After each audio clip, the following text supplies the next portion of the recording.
چھٹے امام کے زمانے میں، منصور دمانخی کے زمانے میں، امام حسن کی اولاد کو اور سادات بنی زہرا کو، اولاد علی بن ابی طالب کو قید خانوں میں رکھا جاتا تھا، اور جس طرح سے رکھا جاتا تھا اس کی گفتگو واقعا ممبر سے کرنا بہت مشکل ہے. انہی امام زادوں میں ایک امام زادے تھے امام حسن کی اولاد میں، جن کا نام تھا علی. اتنے عبادت گزار تھے کہ قید خانے میں ان کا نام پڑ گیا تھا علی العابد. مسلسل نماز میں، مسلسل سجدے میں، مسلسل ذکر الہی میں. جو دیگر امام زادے وہاں قید تھے، کہا کہ آپ اتنے بڑے مستجاب الدعوات دعا کیوں نہیں کرتے کہ منصور دمانخی کو موت آ جائے. عجیب جملہ کہا اس شہزادے نے، اس امام زادے نے، امام حسن کے اس پوتے نے. کہا کہ دیکھو ہمارے لیے خدا نے بعض درجات رکھے ہیں جو سوائے اس قید خانے میں ظلم سہ کر نہیں مل سکتے، اور منصور کے لیے خدا نے جہنم کا وہ آخری طبقہ رکھا ہے جو اسے ہم پر ظلم کے بغیر نہیں مل سکتا. آپ ذرا غور فرمائیے کہ آدمی کے واقع رونگٹے کھڑے ہو جائیں. صلی اللہ علیہ یا موسیٰ بن جعفر، صلی اللہ علیہ ایھا الامام المجتبی یا ابن رسول اللہ. واقعی یعنی صبر کا مقام آپ امام موسیٰ کاظم علیہ السلام کے صبر کو سمجھنا چاہتے ہیں؟ عقلیں حیران ہے علی عابد کے صبر کو سمجھنے کے لیے. امام حسن کی ایک اولاد ہے، ان کے سروں پر اس قید خانے کی دیوار کو گرا دیا گیا، سب اس میں دب کے زندہ مرے ہیں. یہ حالات ہیں امام موسیٰ کاظم سے پہلے کے. خدا آپ کو زیارت نصیب کرے انشاءاللہ. ہلے کی مسجد رد الشمس میں جائیے، اور ہلہ ایک بڑا اہم مرکز ہے. ہلے سے کو 25 30 40 کلومیٹر کے فاصلے پر ایک امام زادے، ان کا نام ہے قاسم نام امام زادے کا، اور امام رضا علیہ السلام کے بھائی، یعنی قاسم ابن موسیٰ ابن جعفر. سمجھیے تھوڑا سا کن حالات میں امام موسیٰ کاظم جی رہے ہیں اور صبر کا مرحلہ کیا ہے. جساس جو دیواریں بناتا تھا، اینٹیں جوڑتا تھا، اور پہلے پلستر تو نہیں ہوتا تھا سیمنٹ کا، چوک سے دیواروں کو، اینٹوں کو جوڑا جاتا تھا. جساس کہتا میرے پاس ایک آیا سپاہی، اس نے کہا کہ ایک قیدی لا رہا ہوں، اس کو دیوار میں چن دو. دیوار میں چن دو مطلب ایک دیوار آگے ایک دیوار پیچھے، اور اس میں قیدی کو رکھا جائے اور دیوار بلند کر کے اس کو پیک کر دیا جائے. 2 4 5 گھنٹے میں، بغداد کی گرمی، اس میں آدمی مر جائے گا، زندہ دیوار میں چنوا دیا جاتا تھا. چنوانے کا مقصد یہ ہے. یہ جساس یعنی جو بننا تھا، جو مزدور تھا، راج تھا، مستری تھا، اس نے کہا ٹھیک ہے، حکم ہے بادشاہ کا، تمہارا حکم ہے. یہ جساس کہتا ہے کہ جب اس نوجوان کو لایا گیا تو میں اس کی شکل دیکھ کے حیران رہ گیا. اتنا خوبصورت، اتنا نورانی بچہ، میرا دل لرز گیا کہ میں اس کو کیسے دیوار میں چنوں. آپ مجھے بتائیے، جو اجنبی جساس ہے، جو دیواریں بناتا ہے، اس کا دل لرز گیا. کہتا رونگٹے کھڑے ہو گئے میرے. ماں کا کیا حال ہوا ہوگا اس بچے کی. میں نے اس فوجی سے کہا ٹھیک ہے، میں اس کو چن دوں گا. میں نے بچے کے کان میں جا کر گھبراؤ مت، میں 2 1 1.5 اینٹ کے برابر جگہ خالی رکھوں گا، وہاں پہ تم اپنا منہ لا کر سانس لیتے رہنا، میں تمہیں ماروں گا نہیں. لیکن یہ بتاؤ کہ تم بہت خوبصورت، نورانی زلفیں، عجیب شکل و صورت، اور ایک لگ رہا ہے کہ متقی عابد و زاہد کوئی بچہ نوجوان. کہا میں امام حسن کا پوتا ہوں. لرز گیا یہ جساس، اولاد رسول خدا. اس نے کہا لیکن دیکھو ایک بات یاد رکھنا، اس کا کسی کو بتانا مت، ورنہ بادشاہ میری گردن اتار دے گا. 2 1.5 2 اینٹوں کی جگہ خالی رکھی. یہ بچہ سانس لیتا رہا. رات کو آیا، اس نے اینٹیں ہٹائیں اور کہا اب نکل جاؤ، بیابان میں چلے جاؤ، گھر مت جانا، نہ بغداد نہ مدینے.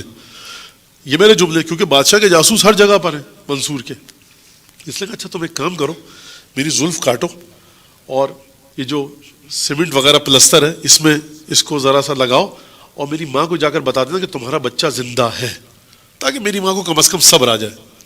کہتا میں گیا اور میں نے جا کر ڈھونڈتے ڈھونڈتے پوچھا گھر کہاں پر ہے، تو ایک گھر بتایا، 5 6 خواتین بیٹھی تھی. ایک عورت سب سے زیادہ گریا کر رہی تھی. میں خاموشی سے کہا مومنہ مجھے تجھ سے کام ہے، اور چپکے سے اس کے ہاتھ میں دے دی کہ جس کی یہ زلفیں ہیں وہ زندہ ہے.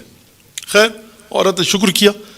اب یہ بچہ شیخ صدوق کی روایت کے مطابق یہ بچہ، یہ نوجوان لڑکا مشرق کی طرف چلنے لگا، یعنی بغداد سے مشرق کی طرف چلتے چلتے دجلہ کے کنارے آیا. کتنے دن بعد کچھ نہیں پتا، حیران پریشان کروں تو کیا کروں.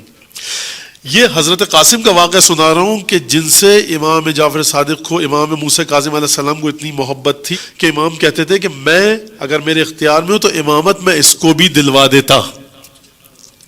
تقویٰ کتنا تھا، پاکیزگی کتنی تھی، طہارت کتنی تھی.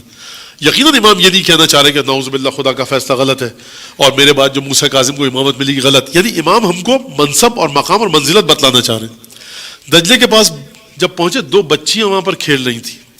دونوں میں جھگڑا ہوا. ایک بچی نے کہا کہ بحق صاحب بیعت الغدیر, غدیر کے بیعت کی قسم میں صحیح بول رہی ہوں. یہ گیا کہا کہ تم کس قبیلے کی ہو؟ کہا کچھ دور کے فاصلے پر ہماری بستی ہے. کہا مجھے اپنے سردار کے پاس لے چلو. نہیں بتایا. وہاں گئے, کہا کہ غریب ہوں, ایک پردیسی ہوں. وہاں پر بہرحال آؤ بھگت ہوئی. 3 دن تک مہمان رکھا. 3 دن بعد حضرت قاسم امام جعفر صادق کے فرزند کہا کہ دیکھو رسول خدا نے فرمایا میں نے سنا ہے کہ مہمان 3 دن تک ہے, اس کے بعد جو بھی ہوگا صدقہ دیا جاتا ہے. تو میں صدقہ نہیں لینا چاہتا, مجھے کوئی نوکری دو اپنے قبیلے میں تاکہ میں کام کر سکوں. اس نے کہا کہ میری محفل جب مجلس لگتی ہے سردار ہوں قبیلے کا, تو وہاں پر آ کر تم پانی پلاؤ. انہوں نے پانی پلانے لگے, ان کو کھانا پینا مل گیا, ایک خیمہ دے دیا گیا. دن گزرتے رہے. ایک دفعہ رات کو سردار قبیلہ کسی کام سے حضرت قاسم کے خیمے میں داخل ہوا. دیکھا تو تہجد, گریہ وزاری, عجیب مناجات.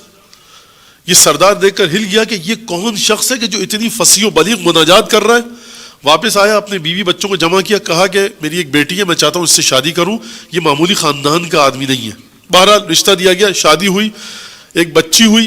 جب بچی 3 یا 4 برس کی ہوئی, حضرت قاسم, میں مختصر کر کے سنا رہا ہوں تاکہ آپ سمجھ سکیں کہ ایک واقعہ آپ سن رہے ہیں, آپ میں سے بعض کے چہروں پہ ایک عجیب تاثر ہے, بعض کی آنکھوں میں آنسو ہیں. آپ سوچئے کہ 6 امام نے, 8ویں امام نے, 7ویں امام نے کس طرح سے برداشت کیا ہوگا, 6 امام نے کس طرح سے برداشت کیا ہوگا, فاطمہ زہرا نے کس طرح سے برداشت کیا ہوگا, امام موسیٰ کاظم علیہ السلام, کاظم کا لقب, اس سے رب کیا ہے اس کا. بہرحال 3 سال کی بچی ہوئی. ایک دفعہ حضرت قاسم ابن امام جعفر صادق کی طبیعت خراب ہوئی, بستر پہ لگ گئے, بستر علالت پر, سانسیں اکھڑنے لگی. کہا کہ تم اپنا تعارف کرواؤ, تم کون ہو. اپنا نسب بتانا شروع کیا. ایک دفعہ سردار قبیلہ کے ہاتھ پاؤں پھول گئے, چہرے کا رنگ اڑ گیا. اس نے کہا یا ابن رسول اللہ, یہ گستاخی مجھ سے ہوئی کہ آپ سے اپنی مجلس میں یہ کام لیتا تھا, مجھے معاف کیجئے.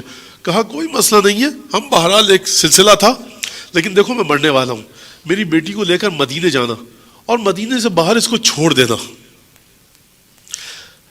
جہاں یہ چلتی ہوئی خود چلی جائے وہی میرا گھر ہے, وہاں میری ماں ہے, میری ماں کو اس کو میری ماں کے سپرد کر دینا. توجہ فرمائی آپ نے, یہ ایک کتنی بڑی کرامت ہے. امام جعفر صادق علیہ السلام کی بیٹی کی 3 سال کی بچی ہے, حضرت قاسم کو پتا ہے کہ میری بیٹی کو چھوڑ دینا, تم کسی سے مت پوچھنا, خود جا کر میری ماں کے پاس اس گھر پہ چلی جائے گی, چپکے سے تم اس کا تعاقب کرتے رہنا, پیچھے پیچھے چلنا. انتقال ہو گیا. سردار نے آ کر بتایا کہ تمہیں پتا ہے کون شخص تھا, یہ ہمارے آقا و مولا کا فرزند تھا, اور یہ ہمیں افتخار نصیب ہوا کہ اس نے ہمارے قبیلے میں آ کر رشتہ ازدواج کو اختیار کیا. بہرحال ہو گیا, گئے لے کر وہاں پر, اور بچی چلتے چلتے دروازے تک پہنچی, اندر گئی. 3 سال کی بچی کو کس نے سکھایا آپ مجھے بتائیے. ہم امام موسیٰ کاظم علیہ السلام کے علم کے بارے میں کیا گفتگو کریں, ہم امیر المومنین کے بارے میں کیا گفتگو کریں, ہم سیدہ کے بارے میں کیا گفتگو کریں. یہ سیدہ کی پوتی 3 برس کی کیا تعلق ہے اپنے باپ کے ساتھ. محمد والے محمد صلوات, محمد صلی اللہ علیہ وسلم.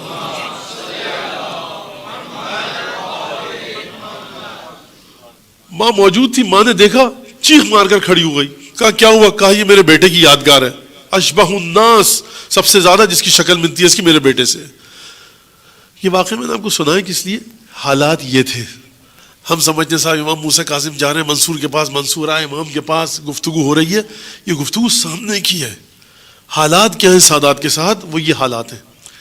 کظم, جب امام موسیٰ کاظم علیہ السلام کا ایک صحابی بیٹھا تو اس نے کہا کہ امام کاظم علیہ السلام اس نے کہا ینعی بموت شیعہ, امام اپنے ایک شیعہ کی موت کی خبر دے رہے ہیں.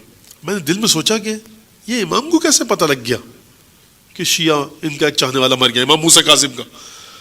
تو امام نے اس کے دل کے خیالات کو پڑھا, کہا کہ دیکھو کان رشید الحجری یعلم علم المنایا والبلایا, تو یہ بات کرتا ہے ہمارے مولا کا ایک حقیر سا شاگرد رشید ہجری کو یہ علم پتا تھا. یہ علم ہماری سطح سے بہت نیچے ہے. یعنی جو علم ائمہ کے معمولی صاحب کو, معمولی میں کیوں کہہ رہا ہوں, اپنی نسبت نہیں کہہ رہا, مولا کائنات کی وجود کی نسبت کہہ رہا ہوں, معمولی صحابی. یعنی جہاں پر ابو الفضل عباس علی بن ابی طالب کے شاگرد ہیں, وہاں پر رشید ہجری کی, ہمارے لحاظ سے نہیں, مولا ابو الفضل عباس کے لحاظ سے, مولا کائنات کے لحاظ سے. حدیثیں بہت زیادہ. ایک شخص آتا ہے امام کے ساتھ فارسی میں بات کرتا ہے, امام اس کو فارسی میں جواب دیتے ہیں, اور وہ کہتا ہے یا ابن رسول اللہ, اگر مجھے پتا ہوتا کہ اس لیے میں نے یہ فارسی میں آپ سے بات کیا، عربی میں بات کرتا ہے، ایران سے گیا عربی میں بات کرتا ہے، امام فارسی میں جواب دیتے ہیں. کہتا ہے اپنے رسول اللہ معذرت چاہتا ہوں، مجھے نہیں پتا تھا آپ کو فارسی آتی ہے، میں اس لیے سمجھا کہ شاید آپ کو فارسی نہ آتی ہو. امام نے کہا دیکھ، اگر تجھے فارسی آئے یا کوئی زبان آئے اور ہم کو وہ نہ آئے، فما فضلی علیک، پھر میری تجھ پہ فضیلت کیا ہے؟ نعرہ حیدری. امام نے فرمایا، حدیث طویل ہے مختصر عرض کر رہا ہوں، امام نے فرمایا جتنی بھی مخلوقات الہی زمین پر گفتگو کرتی ہیں زبان کے ذریعے، ابھی پتھروں کی گفتگو کی بات نہیں کر رہے امام، ابھی درختوں کی گفتگو کی بات نہیں کر رہے، ابھی سمندر دریاؤں کی گفتگو کی بات نہیں فرما رہے، فرمانے جتنے بھی پرندے چرندے درندے جو زبان کے ذریعے گفتگو کرتے ہیں ان سب کی لغت امام کو آتی ہے. ہاکذا یعرف الامام، اس طرح سے امام کو پہچانا جاتا ہے.